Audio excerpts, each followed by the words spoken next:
This video is part 2 of my catch-up series reviewing the musicals that I have seen from March until the end of May. Be sure to check out part 1, Naughty Marietta at Winter Opera St. Louis, for more details as to why it took me so long to get here. And now, time for Xanadu.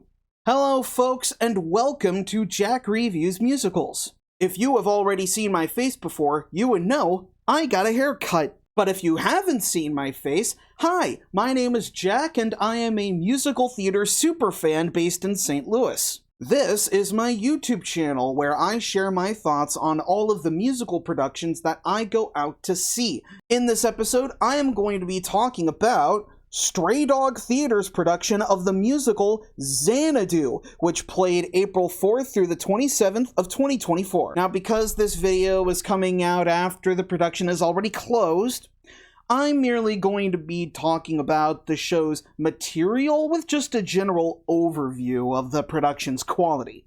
Think of this like an educational video to learn about what kind of shows you would expect to see from Stray Dog Theater in the future. Now, Stray Dog Theater is actually a very similar company to New Line Theater in terms of their repertory. However, whereas New Line tends towards shows that are very realistic and very heavy in their subject matter, Stray Dog Theater relies on shows that are way more high camp. Xanadu is one of those shows. So, a little background about the show. Xanadu originally got its start as a pretty terrible 1980 movie, which starred Olivia Newton-John, Michael Beck, and, of all people, Gene Kelly. This film was infamous for really cheesy visuals, a really hackneyed script, and a disco soundtrack during a time when disco was as dead as disco. This movie was panned. Like, it was a blood in the water kind of flop. It bombed big time.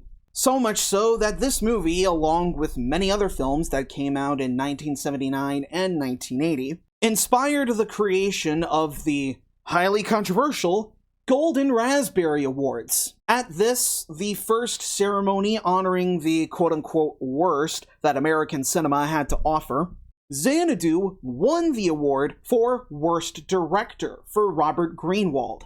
The film was also nominated for Worst Picture, Worst Original Song, Worst Screenplay, and Worst Leading Actors for Olivia Newton-John and Michael Beck.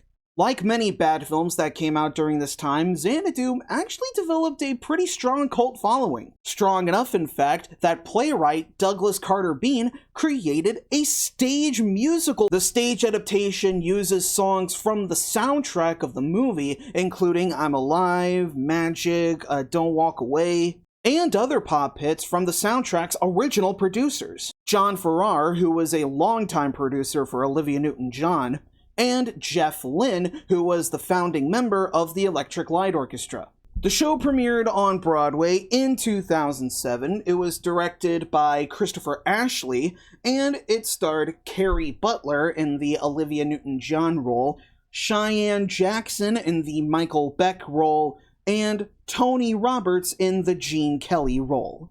The show was nominated for 4 Tony Awards, including Best Musical, and it won the Drama Desk Award for Douglas Carter Beane's book, who had this to say of the original film. This is what happens when you let straight men near the musical. I blame cocaine. It's like when people say when you hear Ray Charles play, you can hear the heroin. When you watch Xanadu, you can see the cocaine up on the screen. Instead of trying to, salvage the material, as it were, Beane decided to lean into the trend that a lot of early to mid-2000s musical comedy did before him. Acknowledge its own ridiculousness. The stage version takes on a very satirical approach to the movie's pretty fucking stupid premise. The protagonist of Xanadu is Clio, one of the muses from Greek mythology. Clio and her fellow muses have been tasked with inspiring a struggling Venetian artist in the 80s to transform him into a great genius of his time. The problem is that they're in Venice, California, not Venice, Italy. and instead of 1580, they're in 1980. And the artist that they have been stuck with is Sonny Malone. A doofus. Sonny Malone is a freelance mural designer who has a big dream of opening a place where all of the arts can come together. A roller disco. In order to push Sonny to fulfill his destiny, Clio disguises herself as leg-warm sporting Australian roller skater Kira.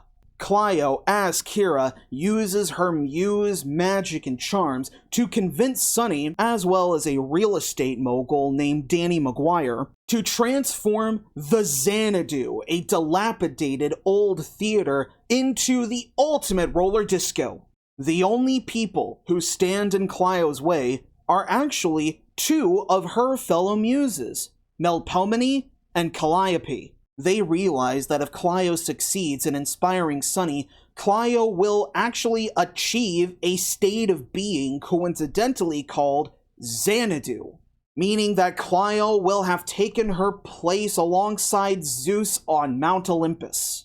And so the two sisters decide to stop Clio by forcing her to do the two things that muses are forbidden from ever doing: falling in love with a mortal and creating and sharing art. Now, this premise was taken super seriously in the movie, but now, in the musical, it's treated as a cheap melodrama. It has the vibe of an SNL sketch that parodies those old soap operas or those all dreams come true if you're in Hollywood type of movies. But now with 80% more roller skates. The other 20%, of course, coming from its very self-referential nature. Its tongue is very firmly in its own cheek, and there is a lot of winking to the audience. They fully acknowledge that these proceedings are just outright silly. I mean, for Zeus's sake, there's a whole-ass song where the entire time Clio is riding around the Tower Grove Abbey on a Pegasus. Even the Immortals from the Clash of the Titans show up here. Now, as much as I think Xanadu breaking the fourth wall is really great and funny, it does kind of lose itself towards the end a bit. Towards the climax of the show, the characters begin to exchange dialogue that pretty much says explicitly, hey, we know that we are just a jukebox musical based on a lousy movie. But because we are making fun of ourselves, we are automatically making the experience better for you. I won't lie, that moment kind of rubbed me the wrong way. It honestly made me feel like that its head was up its own ass a bit. It reminded me a lot of Title of Show in terms of how smug it all felt. I think Xanadu would have been just fine if it didn't go that Mobius double reach around route. Now, with that said, everything else was great. The production's director, Justin Beane, no relation to Douglas Carter Beane, it's a different spelling, has a very firm grasp on the cheesiness of the original movie. And the production that he and the other members of Stray Dogs Company crafted is very high camp. But at the same time, he also makes it a theatrically satisfying world that feels very lived in, very spontaneous, and very character-driven. For example, every time Melpomene and Calliope come out on the stage to think of a new scheme, we see them eating a different snack from the mortal realm.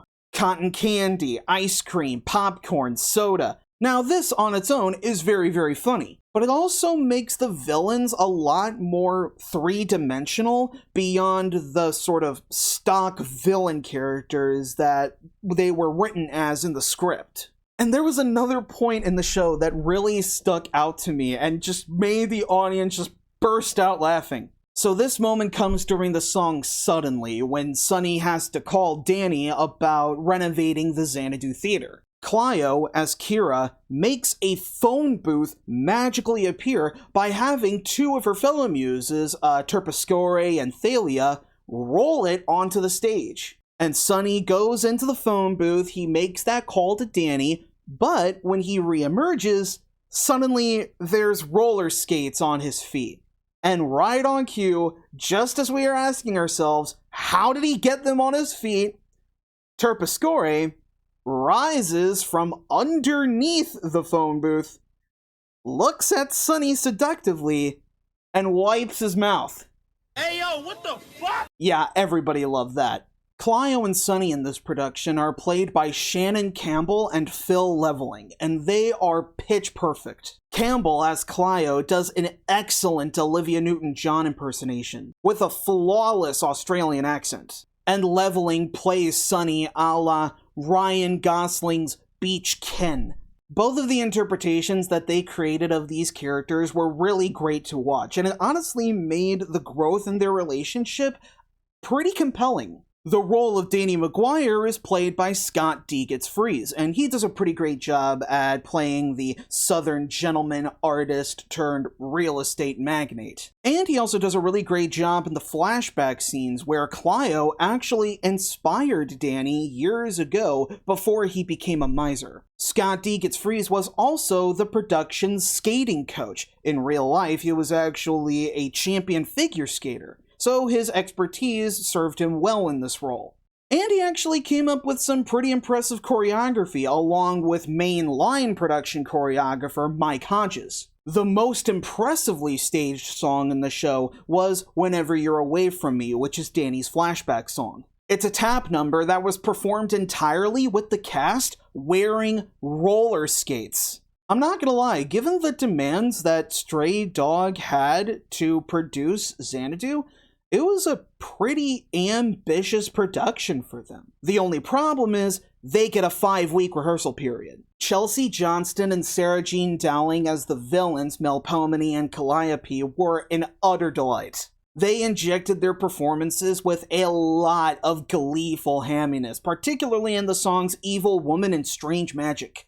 And the rest of the Muses play a very effective ensemble. Matteo Blumel as Thalia, Drew Mazel as Terpsichore, Katie Orr as Erato, Lauren Tenenbaum as Euterpe, and Lindsay Grosjean and Madison Masidi as the Immortals, Thetis and Hera. The musical direction by Leah Schultz was quite excellent. The actors were all great singers, and the 4-piece rock band was nice and groovy. They even get to do some pretty fun riffs to introduce themselves. Leah Schultz and Randon Lane led the band on the keys, Adam Rugo was on guitar, and Joe Winters was on the drums. The set was designed by director Justin Bean. It's 2 sets of stairs leading up to an upper platform with a wall mural of the Muses that was amateurishly drawn by Sonny. And all of it is topped with a large, glittery Xanadu sign, as if the story of the Xanadu Theater's creation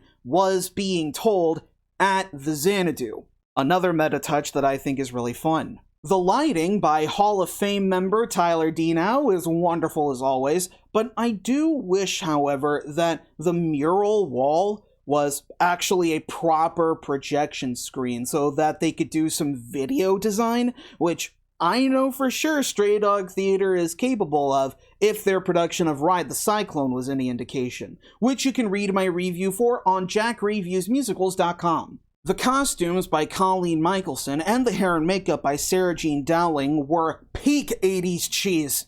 The kind of 80s tribute looks that you would find at Johnny Brock's or Party City, and I'm here for them. So, in conclusion, as much as I think the show loses itself towards the end, overall, Xanadu's a pretty fun time. Stray Dog Theater leaning into the cheesiness of the script instead of trying to hide it in any way was a really great decision on their part. Really, all they did was just focus the show purely on its good vibes, some good tunes, and some damn good roller skating. As a show, Xanadu is a nice, light, fluffy little trifle that I wouldn't mind seeing again. Have you seen Stray Dog Theater's production of Xanadu? If so, what did you think about it? Comment below, let me know. Alternatively, you can answer my question of the day: what is your favorite dumb, cheesy 80s movie? Mine, personally, is Bill and Ted's Excellent Adventure. Excellent! grab your roller skates and wheel on over to my website, jackreviewsmusicals.com. All of my reviews are there, including written reviews that I have published since the start of 2022. If you enjoyed this video, make sure to leave a like on it and subscribe to the channel so that you don't miss any more St. Louis musical theater reviews coming very soon. Thank you so much for watching, and until next time, long live the musical!